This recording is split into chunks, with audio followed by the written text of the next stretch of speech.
I have a great story about when I was full-time as an actress in the early 90s. I had just come to Hollywood. I was trying to get my foot in the door. And I got a phone call from a very leading agent there in town, a publicist at the time. This was back in the 90s when we mainly had agents and managers, and publicists were just coming into the business big time for us. And so I knew this guy, and his assistant called me up and said, Michael's seen an audition you did earlier in the week, and he's thinking about repping some actors. Would you be willing to come in and to speak with him? And I, how fast can I say yes? Yeah, of course. And so I went in on a Friday, and of course your first question is always, so tell me about yourself. Isn't it every interview? Yeah. Tell me about yourself. And so I was starting rattling on, we had moved here in 91. My husband's a producer, director. I'm an actress. My daughter's an actress, and we've been married about 20 some years now. And he goes, whoa, wait. He said, what? And I said, I've been married about 20 some years and I have 2 daughters. And he goes, no. He said, your husband's a director, a writer, producer. You're an actress. You have children.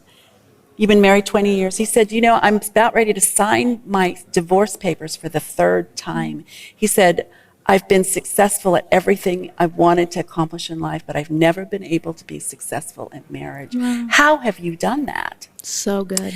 And so, you're in that position, and God, you feel like the time stops, right? Yeah. And in this ear, it's God speaking to me saying, this is why you're here. And in this ear, the deceiver saying to me, but if you tell him the truth, he's not going to represent you. You better not do that. It'll ruin your career. Wow. And this ear, God's saying again, this is why I brought you here. And so I looked across him and I said, look, Michael, I said, I know you are Jewish. I said, I'm a Christian. I said, I believe in Jesus Christ. And I said, I accepted Christ as my Savior as a young child. And I've learned what it was like to be in a committed relationship for a long time. I learned when there were sufferings going on, when there was pain in the family, when I didn't feel God in my life, and when God was very much a part of my life, and I was truly enamored with Him and in love with Him. And I was And so I've gone through the whole process up to that point. So I said, when my husband asked me to marry him, I knew what commitment was going to look like in a marriage. So good. And I said, that's the most important thing. I knew that sometimes he was going to have to be raised up and I had to be lower. Wow. There were times when I was going to be raised up and he had to take over.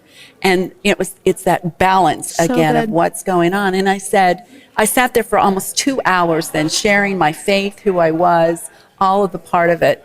And I, walked away, we had a great conversation. And I thought, I probably won't hear from him again. And so Monday morning, I did get a call from his assistant and said, Michael absolutely loved your conversation together, but unfortunately, he's not going to be able to take on anyone else right now.